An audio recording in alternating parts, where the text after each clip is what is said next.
Muhammad sallallahu alaihi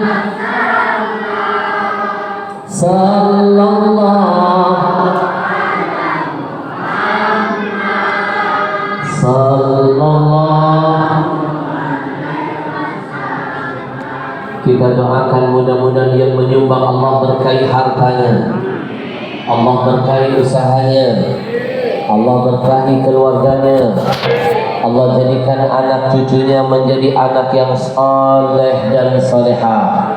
Amin ya rabbal. Bapak Ibu dengarkan baik-baik, buat apa punya harta berlimpah tapi anak tidak ada yang jadi soleh dan salehah. Lebih baik kita nggak punya apa-apa, asal ada anak kita yang jadi soleh dan solehah, karena mereka akan jadi aset dunia sampai akhirat kita. Bujur, bujur, ajil, ajil. Itu sebabnya saya menulis sebuah buku yang saya tulis selama 3 tahun setengah. Sudah pernah tahu buku karangan saya ini? Belum? Kasihan dulu. Ini buku sudah tembus mega bestseller. Ratusan ribu buku terjual gak pakai toko buku milik orang non muslim di luar sana, hanya lewat kajian dakwah saya keliling Indonesia. Buku ini sudah sukses, bahkan diangkat jadi film layar lebar dakwah pertama saya. Sukses di seluruh biskop di Indonesia. Kalau belum menonton filmnya, saya bagikan linknya cuma-cuma. Mau? Nanti saya bagikan link filmnya lewat WA saya. Catat nomor WA saya, nanti ibu tinggal ketik, Habib kami jamaah Muara Uya, tolong kirim link film dakwahnya. Nanti saya kirim link filmnya 4 episode. Tolong betul ajak anak-anaknya nonton sampai selesai film dakwah saya. Saya pastikan mereka akan lebih baik kepada orang tuanya, lebih sayang, lebih cinta, lebih hormat dengan orang tuanya. Film saya keren banget, banyak pesan-pesan yang tersirat di dalamnya. Nonton film saya nggak cukup bawa tisu, bawa kanibu. Buktikan, nanti ada lucunya, ada serunya, ada sedihnya. Keren filmnya, tonton ya. Tapi nanti janji kalau sudah nonton komen dong. Dan jangan lupa like, share, and subscribe. Oke? Biar ngasih semangat teman-teman tim film saya akan melahirkan karya berikutnya. Insya Allah mohon doanya, ada 7 film dakwah yang akan disiapkan, akan dihadirkan oleh Al-Habsyi Manajemen. 7 film. Siapa tahu nanti di sini ada yang berminat ingin ikut main di film saya. Mau? Sutradara saya bilang masih ada lowongan. Saya tanya jadi apa? Jenazah. Acil, silakan catat nomor WA Habib. Sekaligus nomor ini kita jadikan ajang diskusi. Saya pulang ke Jakarta, jarak kita jauh, hati selalu dekat. Kalau ada yang ingin bertanya tentang perihal agama, silakan kirim WA ke nomor ini. Saya hadirkan jawabannya. Kita belajar sama-sama. Dan yang bergabung di nomor ini akan dapat kiriman video-video tausiah yang lainnya. Tapi janji kalau sudah tahu nomor saya, hanya WA saja. Hanya boleh WA saja. No miss call, no video call. Karena seringkali jam 3 subuh nenek-nenek ngajak video call. Silakan catat nomor WA-nya. Langsung ketik WA-nya. Assalamualaikum Habib, kami warga Muara Uya, tolong kirim link videonya. Selesai, saya kirim nanti. 082 13. Mau nomor handphone apa nomor rekening? 082 082, saya ulangi, 13. Kosongnya 4 kali, 0000 979 ujungnya. 082 13 0000, kosongnya 4 kali. 979 yang terakhir 082 13 0000 979. Segerakan kirim WA biar cepat dapat kiriman filmnya. Insya Bapak Ibu yang dimuliakan Allah, saya menulis buku ini karena saya melihat Indonesia darurat krisis anak soleh. Banyak kacang lupa dengan kulitnya, banyak anak-anak jadi majikan buat ayah ibunya. Pendek kata, banyak anak durhaka dengan orang tuanya. Bujur, itu sebabnya Indonesia banyak bencana, mulai dari tsunami, banjir bandang, tanah longsor, angin gunung meletus, angin puting beliung, likuifaksi, dan sederetan bencana lain. Kenapa? Tidak mungkin ada asap kalau bukan karena api. Mana mungkin Allah kirim bencana bertubi-tubi kalau bukan karena dosa yang terjadi. Apa dosa kita? Salah satunya banyak anak durhaka dengan orang tuanya di negeri ini. Bujur, anak-anakku, jangan meremehkan dahsyatnya dosa kedurhakaan kepada orang tuamu. Dulu di zaman Nabi Nuh ada musibah namanya banjir. Anak-anak kenal Nabi Nuh? Yang kompak kenal Nabi Nuh? Masya Allah. Yang kompak kenal Nabi Nuh? Kenal. Di mana kamu kenal Nabi? Boleh enggak waras ya bocah. Kalau ada yang kenal berarti dia makhluk purbakala. Di zaman Nabi Nuh ada musibah namanya banjir, Pak. Satu dunia ditenggelamkan Allah. Tidak ada yang selamat dari bencana itu kecuali yang naik ke atas kapal Nabi Nuh. Maka Nabi Nuh dikasih gelar tambahan oleh Allah. Apa gelarnya? Abal Bashar Tsani, bapak manusia kedua setelah Adam. Karena tidak ada seorang manusia pun yang bisa hidup setelah bencana Allah hadirkan. Semua ditenggelamkan Allah. Sekarang timbul pertanyaan, kenapa Allah marah? Kenapa Allah tenggelamkan semuanya? Apa karena sebab dosa umat Nabi Nuh yang suka membangkang kepada nabinya? Ternyata bukan sebab itu. Ada sebab lain yang membuat Allah marah dan murka. Sebab apa? Sebab pembangkangan seorang anak laki-laki kepada ayahnya. Siapa anak itu? Kan'an namanya. Durhaka dengan siapa? Nuh ayahnya. Sejarah menitipkan pesan jangan main-main. Dulu baru ada seorang anak laki-laki saja berani durhaka dengan ayah. Dunia pada ditenggelamkan Allah. Lalu bagaimana dengan potret anak Indonesia sekarang? Bukan cuma berani durhaka dengan ayah, dia durhakai ibunya tercinta. Bukankah kata Nabi, ibumu 3 kali lipat lebih mulia dari ayahmu. Kalau engkau durhakai ibumu, maka 3 kali lipat bencana, musibah, kesialan Allah hadirkan dalam hidupmu. Apalagi kalau dua-duanya sudah kita durhakai. Anak-anakku, dulu ada anak muda datang menghadap Nabi lalu bertanya, "Ya Rasul, iya, saya punya ayah, lalu saya juga punya ibu. Terus, mana yang harus lebih saya dahulukan?" Kata Nabi, "Ibumu nak." Yang kedua siapa ya Rasul? Masih ibumu. Yang ketiga siapa ya Rasul? Tetap ibumu. Yang keempat siapa ya Rasul? Baru ayahmu.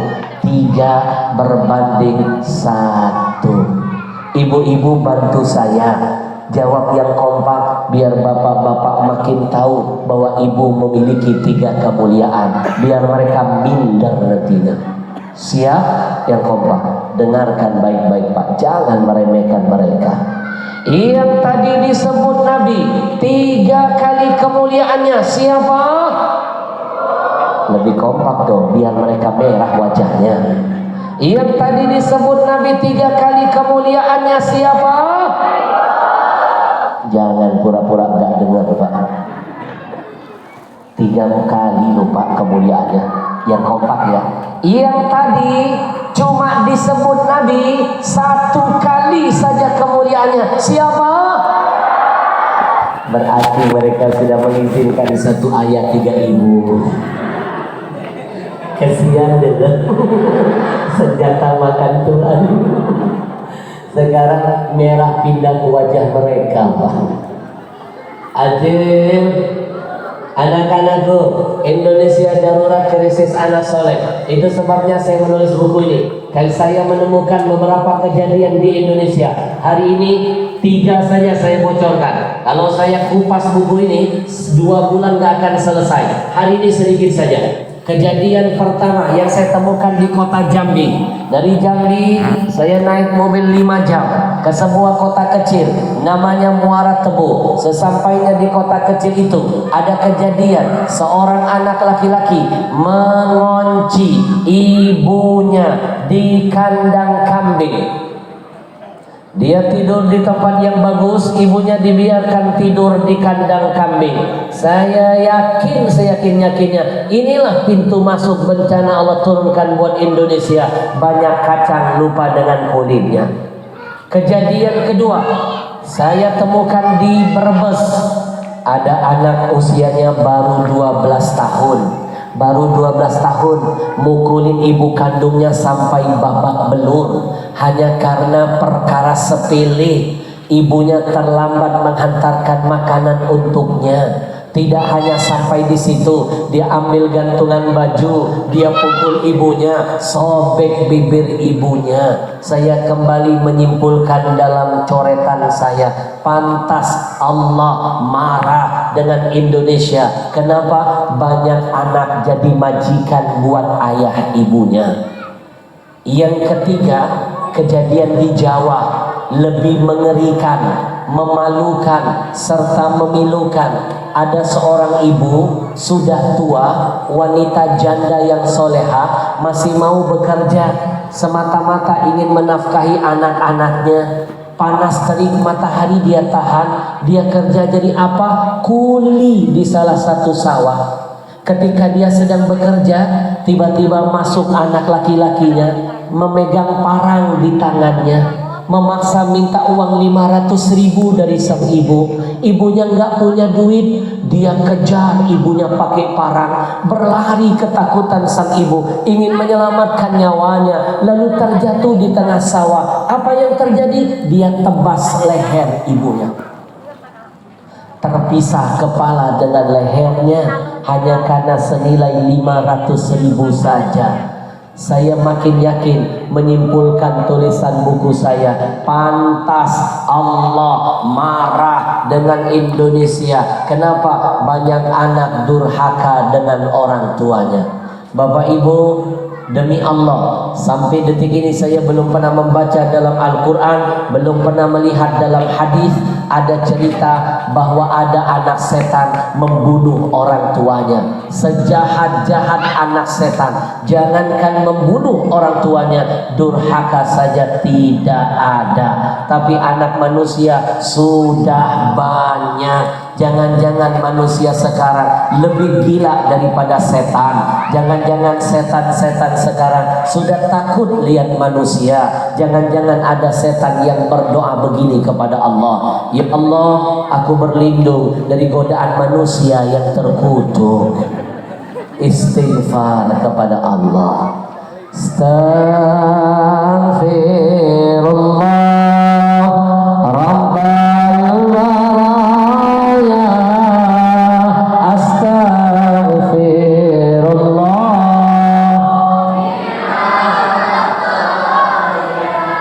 Itu sebabnya saya menulis buku ini. Saya kasih judul Ada Surga di rumahmu. Kalau dalam bahasa Arabnya al-jannatu fi baitika, Anak-anak jangan malas-malas belajar bahasa Arab dari guru-gurumu. Saya pernah malu ketemu anak kecil-kecil kayak kamu pintar sekali bahasa Arabnya ketika saya jalan-jalan ke Madinah. Saya kan ke Madinah, di sana anaknya pintar semua bahasa Arabnya. Acil, Acil, siapa surga kita di rumah ayah ibu kita? Lebih dekat lagi ada di mana? Di bawah telapak kaki ibu kita. Tapi sadarkah kita sering mencari surga yang jauh, lupa dengan yang dekat? Malam ini saya bocorkan sedikit saja. Di antara kebodohan kita, sibuk mencari surga yang jauh, lupa dengan yang dekat. Anak-anak dengarkan baik-baik. Setiap hari kita sering mengangkat tangan berdoa begini kepada Allah. Ya Allah, jadikan anak-anak kami anak yang saleh dan salehah ya Allah. Please ya Allah. Pakai please lagi. Bapak Ibu, mimpi anak jadi soleh kalau kita belum soleh buat orang tua kita. Itu namanya mencari surga yang jauh, lupa dengan yang dekat. Minta anak jadi soleh, kita sendiri belum soleh. Bujur, ma fil aba fil abna. Apa yang ada pada orang tua pasti Allah turunkan pada anak-anaknya. Kalau ingin anak kita baik, kita dulu dong jadi baik.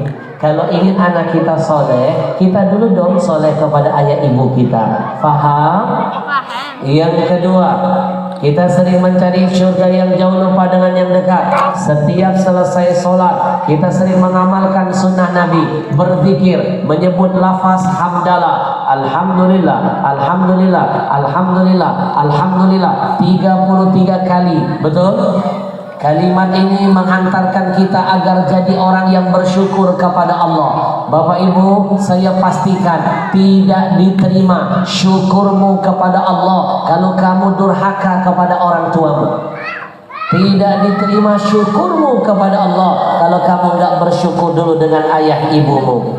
Mau sampai berbusa mulutmu menyebut lafaz hamdalah, nggak dipandang Allah, nggak dilihat Allah kalau kamu durhaka dengan ayah ibumu. Itulah makna ayat dalam Quran, anishkurli wali walidai. Kata Allah, bersyukurlah kepadaku dan bersyukurlah kepada ayah ibumu. Itulah dibalik pesan Nabi, man lam yashkurin nas lam yashkurillah. Siapa yang tidak pandai berterima kasih kepada manusia, dia tidak akan dianggap sudah bersyukur kepada Allah Tuhannya.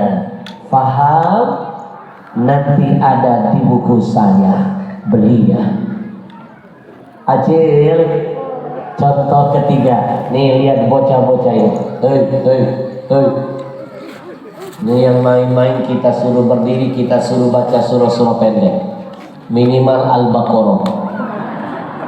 Kamu siap-siap habis ini baca Al-Baqarah. Yang main-main kita kasih hukuman ya. Nanti dia berdiri, kita saksikan semuanya. Ajil, lihat anak-anak zaman sekarang mencari surga yang jauh, lupa dengan yang dekat. Ngomong dengan teman bisa lembut, ngomong dengan orang tua kasar menyakitkan. Manggil teman bisa lembut, anjing, non sewu, punten. Tapi manggil orang tuanya, hoi hoi hoi hoi hoi. Bukankah itu mencari surga yang jauh, lupa dengan yang dekat? Manggil pasangan romantis, manggil orang tua selalu menyakitkan. Manggil pasangan darling, darling, dadar guling. Giliran manggil orang tua selalu kata-kata yang menyakitkan. Maaf, istri ada istilah mantan, suami ada kata mantan, ayah ibu nggak ada kata mantan. Anak-anakku, seorang ayah bisa membahagiakan 10 orang anak-anaknya. 10 anak belum tentu bisa membahagiakan seorang ayahnya. Seorang ibu siap mati melahirkan 10 orang putra-putrinya. 10 anak belum tentu siap mati demi seorang ibunya. Bujur, ayah tidak ada jualnya, ibu tidak ada gantinya. Ibu ngeden melahirkan kamu. Tahu ngeden? Tahu bahasa sini apa? Mahajan. Betul, mahajan. Mahajan. Anak-anak ibu hamil melahirkan kamu, mahajan. Keluar kamu. Coba kamu mahajan, apa bisa keluar ibu? Nah, pikirkan kamu. Ibu mahajan keluar anak, anak mahajan keluar apa? Gak usah dibahas. Ajil, ngerasa nggak anak sekarang mencari surga yang jauh lupa dengan yang dekat? Tangan orang dicium-cium begini, giliran tangan orang tua nyiumnya setengah hati begini. Kadang-kadang dijidat. Sejak kapan hidup kalian pindah ke sini? Mulai sekarang tegur kalau ada anaknya salam sama orang begini. Tegur. Nanti kalau nggak ditegur tahun depan diketiak. Yang merusak mereka adalah sinetron yang nggak mendidik. Yang punya TV orang kafir, yang punya sinetron orang kafir. Diajarin salaman begini, ditonton anak kita. Nggak pernah Pak Islam mengajarin begitu. Bujur, anak-anak, mulai hari ini kalau kamu ingin dapat berkah, hormati ayah ibumu dari ujung rambut sampai ujung kakinya, karena mereka berkah dari Allah untukmu. Mana dalilnya? Al barokah ma'a akabirikum, keberkahan dari Allah ada pada orang tuamu. Ingin berkah hidupmu, balik dari tempat ini sampai seterusnya salamannya dirubah. Nih, Habib ajarin, ambil tangan ayah ibumu, cium depannya dulu, balik dalamnya, cium lagi depannya. Buktikan kesialan hidupmu diangkat, keberkahan ditambah. Buktikan. Cium depannya, cium dalamnya. Habib terasa terasi, berkah. Balik lagi depannya. Cium depannya, cium dalamnya, cium lagi luarnya. Mulai sekarang robah, siap. Jangan memuliakan orang tapi nggak bisa memuliakan orang tua. Itu namanya mencari surga yang jauh lupa dengan yang dekat. Sallallahu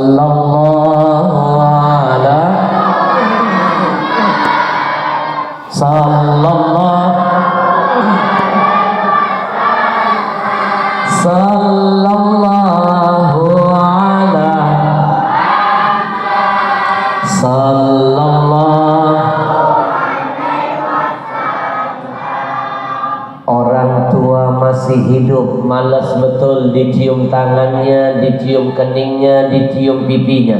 Ketika orang tua sudah meninggal dunia, masuk ke kubur baru sibuk mencium-cium batu nisannya. Ini namanya mencari surga yang jauh lupa dengan yang dekat. Orang tua masih hidup, malas mendatangi kampungnya, mengunjungi rumahnya. Ketika orang tua sudah wafat baru sibuk mendatangi kuburannya.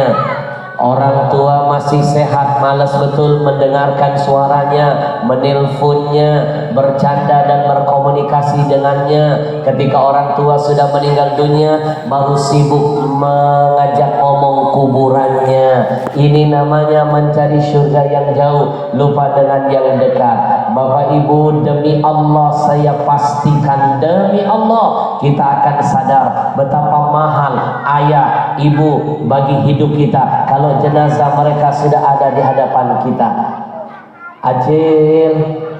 Ajil, anak sekarang sibuk mendatangi makam-makam keramat. Keramat hidup nggak pernah dikunjungi. Itu mencari surga yang jauh lupa dengan yang dekat. Anak-anakku, saya titipkan pesan, percayalah, orang tuamu lebih keramat dari keramat manapun. Saking keramatnya, jangankan mendoakan, nyumpahin bisa jadi doa. Doa orang tua makbul, sumpahnya manjur. Masih ingat gak di Padang ada cerita legenda terkenal, anak muda yang disumpah ibunya jadi batu? Bantu saya dong, namanya siapa? Maling yang kompak, siapa namanya? Itu baru maling kundang, belum yang maling bansos, apalagi maling uang rakyat. Bujur, jangan sibuk minta doa dari orang tapi nggak pernah mau minta doa dari orang tua sendiri. Itu namanya mencari surga yang jauh lupa dengan yang dekat. Demi Allah saya pastikan, jangankan hartamu, nyawamu tidak akan bisa membayar jasa ayah ibumu. Di buku saya ada cerita hebat tentang sahabat Nabi. namanya Abdullah bin Umar. Anak-anak dengarkan cerita hebat ini.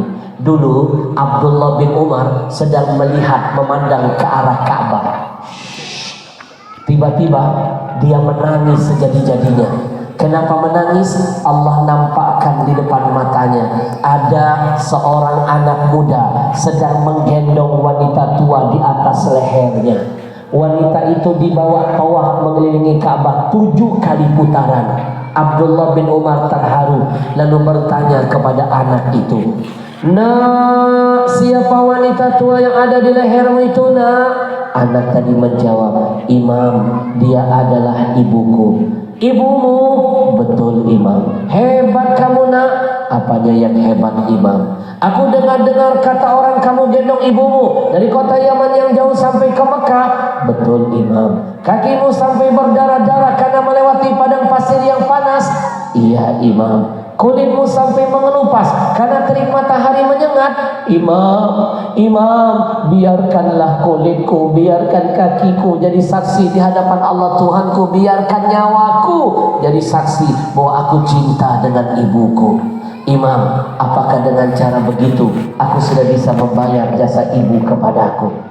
Abdullah bin Umar tambah menangis Pak, lalu berkata, "Nah, 1000 kali kamu gendong ibumu dari Yaman yang jauh sampai ke Mekah, 1000 kali kakimu berdarah-darah, 1000 kali kulitmu mengelupas, 1000 kali kamu tawaf mengelilingi Ka'bah. Tiap hari sekalipun ibu ada di gendonganmu, itu tidak akan bisa membayar satu teriakan rasa sakit ibumu yang pernah ia teriakan ketika melahirkanmu, itu tidak akan bisa menebus satu tetes darah ibumu yang pernah ia keluarkan waktu melahirkanmu." Ayo renungkan, kalau satu teriakan rasa sakit saja, kalau satu tetes darah saja tidak bisa kita tebus walaupun dengan jihad sehebat dan semulia itu, pertanyaannya bagaimana cara menghapus goresan luka yang terlalu sering kita tancapkan di hati ayah ibu kita, yang sampai mereka menutup matanya menghadap Allah Tuhannya, belum pernah ada kata maaf untuk kita, belum pernah sampai kata ridho dari mulut mereka ke telinga kita. Mimpi dapat ridho Allah, kalau ridho orang tua sampai mati tidak pernah terdengar di telinga ini. Ingat, kunci sukses dunia sampai akhirat dari Allah buat kita sangatlah dekat.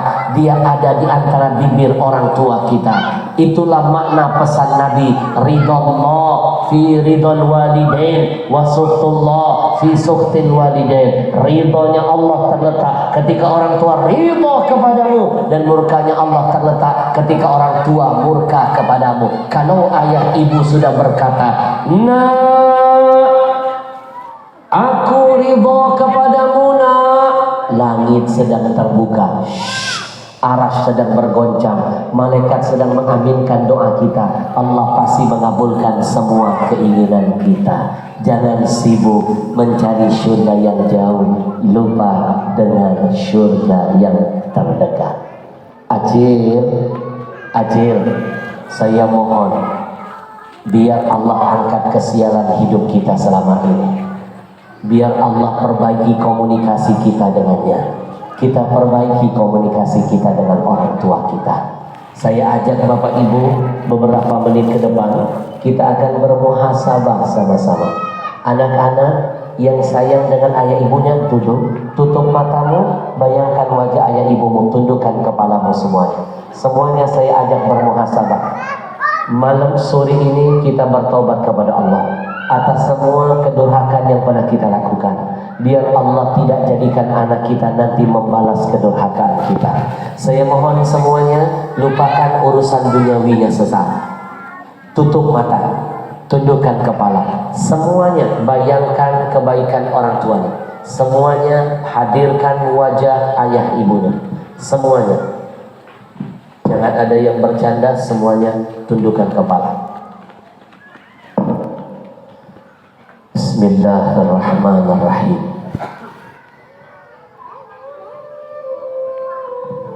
Wahai dikau yang cinta dan sayang kepada ayah dan ibunya,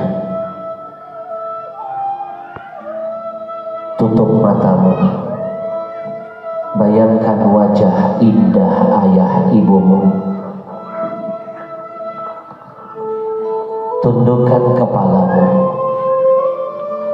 kepala yang selama ini pernah engkau angkat dan engkau sombongkan di hadapan ayah ibumu. Bayangkan seolah-olah hari ini engkau sedang memegang lembut tangan ayah ibumu.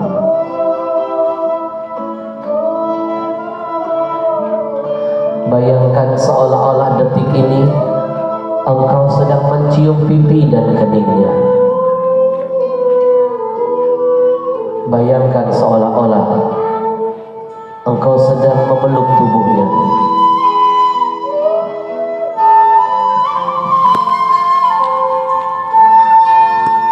Hadirkan semua kenangan indah yang pernah diberikan ayah ibu untuk membahagiakanmu. Lalu tanyakan hati kecilmu, kebaikan apa yang sudah engkau berikan untuk membahagiakan orang tuamu? Sadarkah kita? Terkadang kita lebih sering meminta kepada ayah ketimbang memberi.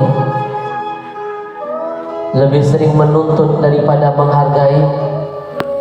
Lalu dengan sombong kita berharap syurga dari ilahi. Sadarkah kita? Terkadang kita lebih sering membuat ibu menangis ketimbang tersenyum. Lebih sering membuat ibu murka